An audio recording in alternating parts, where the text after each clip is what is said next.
Welcome, students.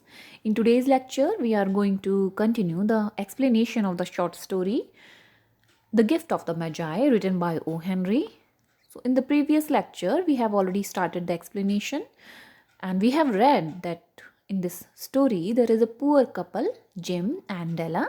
They both want to present each other a valuable gift. Okay, and on the occasion of Christmas, and Della, in the beginning of the story, Della is presented before us in the state of misery because Della only had $1.87, and the money was not enough to buy a valuable gift for her husband, Jim. So now let us continue the story. Della finished her cry and attended to her cheeks with the powder rag. Now Della has finished her cry. अब डेला ने रोना बंद कर दिया and attended to her cheeks, and now she applied to her cheeks face powder with the help of powder rag. What is powder rag? A piece of cloth for applying face powder. Okay, now Della is applying face powder on her face. She stood by the window and looked out dully at a grey cat walking a grey fence in a grey backyard. Now Della is looking out from the window and she looked out dully. She is looking out. She is standing by the window and she is looking out, and there is a grey cat, and cat was walking a grey fence. Fence means barred. Okay, in a grey backyard. What is backyard? घर का पिछला आंगन, that is called backyard. Okay, so she stood by the window. Della जो है खिड़की पर खड़ी है and she was looking out dully. Dully means without any enthusiasm. बिल्कुल enthusiasm के बिना किसी उत्साह के विंडो पर खड़ी है. and there is a grey cat. grey cat है जो कि ग्रे फेंस के पास ग्रे बैकयार्ड में है. ग्रे बैकयार्ड दैट मीन्स घर का पिछला हिस्सा. ओके, या पिछला आंगन. Tomorrow would be Christmas Day and she had only $1.87 with which to buy Jim a present. कल जो है क्रिसमस होगा और उसके पास सिर्फ $1.87 है जिम के लिए प्रेजेंट लेने के लिए.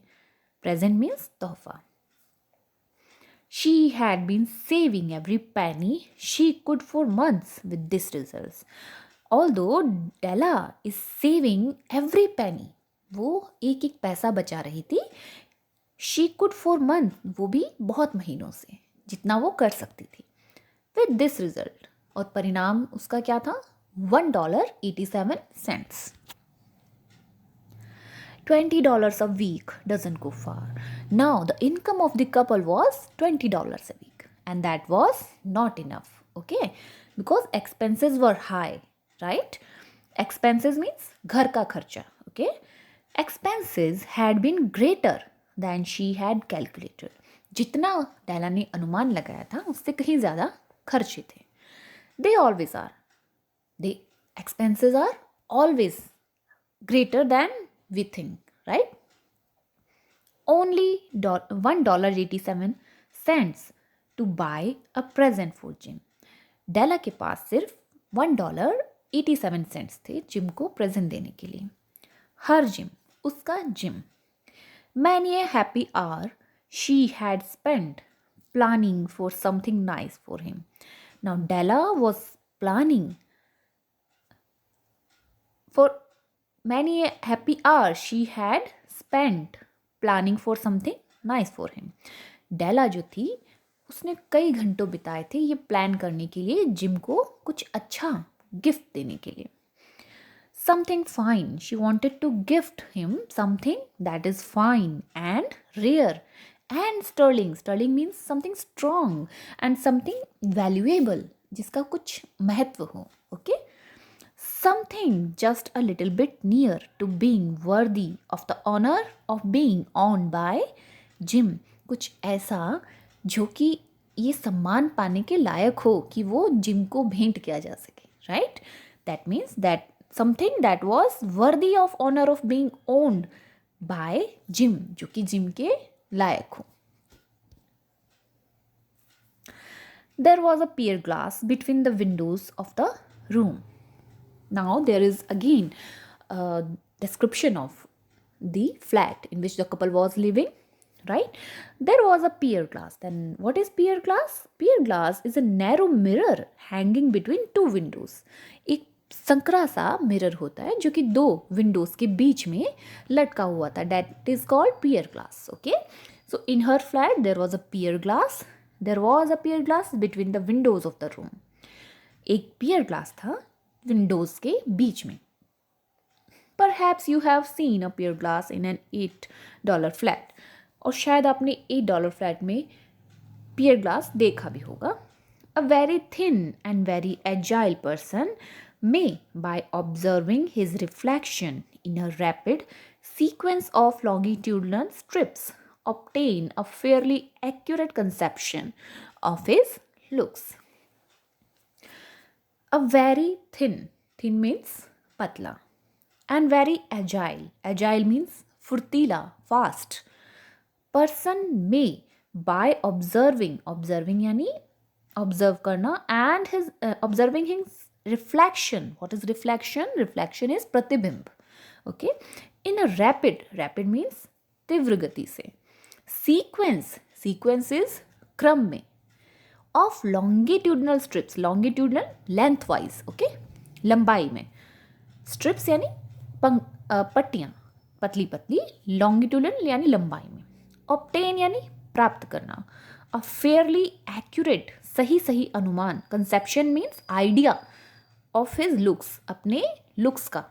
Now ऑथर कहना क्या चाह रहे हैं कि अगर कोई बहुत पतला और फुर्तीला इंसान अपना रिफ्लेक्शन उस मिरर में देखना चाहता है जो कि बहुत संकरा मिरर है, तो उसे तीव्र यानी रैपिड मूवमेंट होना चाहिए एक तो उसका. दूसरा, अगर वो पतले क्रम में अपने आप को बड़ी तेज़ी से देखता है तो ही वो अपना पूरा रिफ्लेक्शन उस मिरर में अनुमान लगा सकता है. यानी कि वो मिरर बहुत ही नैरो था. ओके, तो कोई बहुत पतला पर्सन बहुत ही रैपिड स्पीड से अगर उस सीक्वेंस में, क्रम में अपनी लैंगिट्यूडनल स्ट्रिप्स यानी लेंथ वाइज अपने आप को देखता है, तो टुकड़ों में अपने प्रतिबिंब को वो इमेजिन करते हुए अपना लुक का अंदाज़ा लगा सकता है. Okay. Della, being slender, had mastered the art. Now Della was slender. Slender means patla. She had mastered the art. उसने इस कला में महारत हासिल कर ली थी. Suddenly she whirled from the window and stood before the glass. Whirled means to move round very quickly in a circle, यानी कि घूम जाना. Suddenly she whirled. Now suddenly Della whirled from the window because she got an idea, okay, and stood before the glass. Now Della is standing before the glass. Her eyes were shining brilliantly. Her eyes were shining. उसकी आंखें चमक रही थी. But her face had lost its colors within 20 seconds. पर कुछ ही seconds में उसके चेहरे का रंग उड़ गया. Rapidly she pulled down her hair. उसने बहुत ही जल्दी में अपने बाल खोले and let it fall to its full length. और उसे पूरी लंबाई में गिर जाने दिया.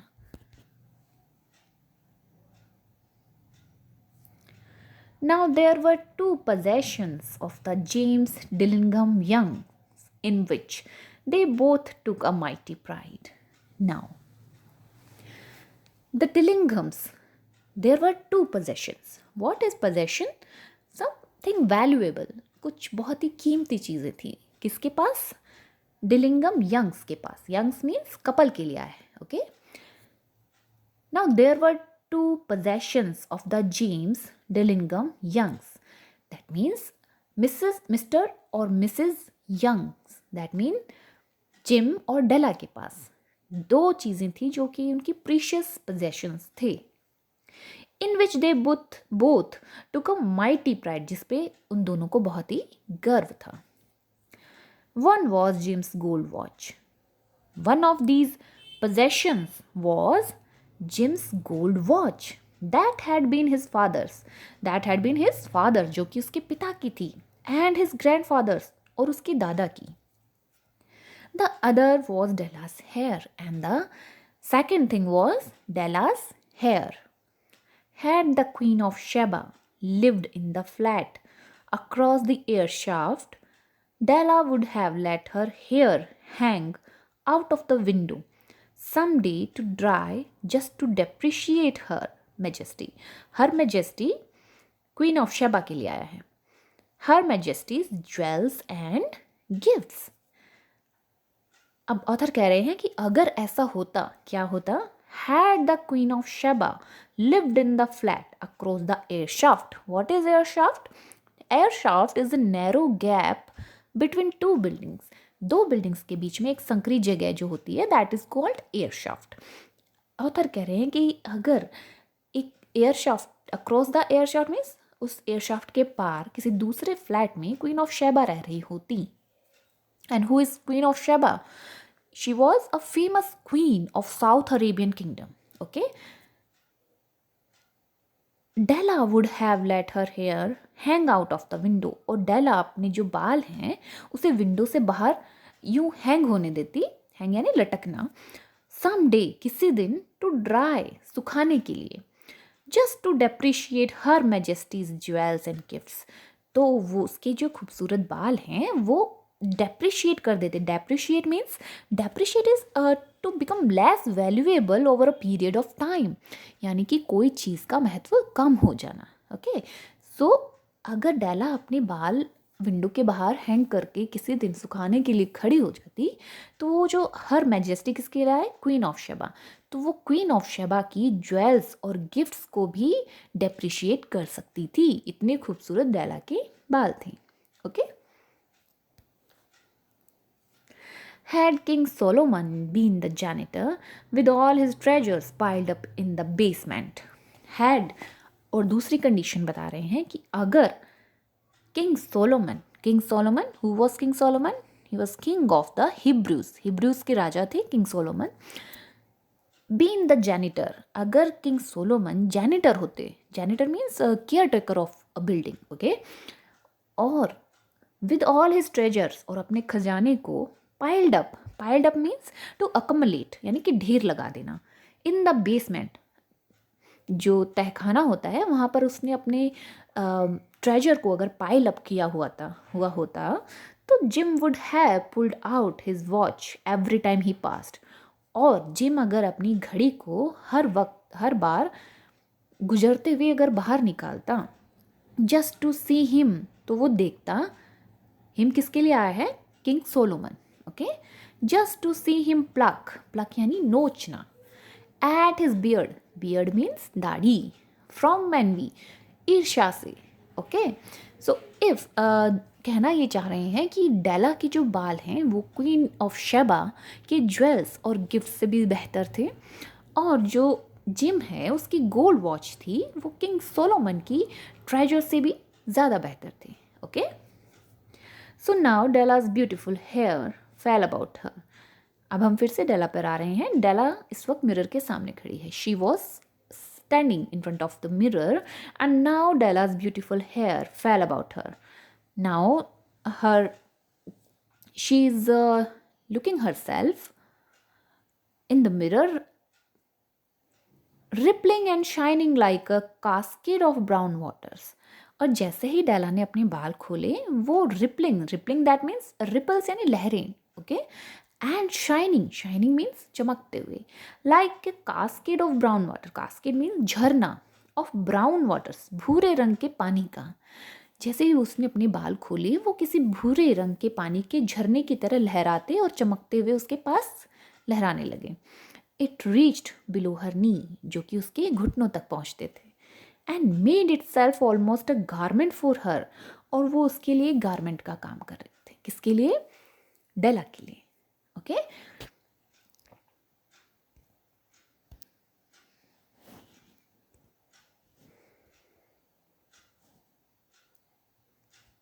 So that is all for today's lecture. We will continue the story in our next video. Thank you.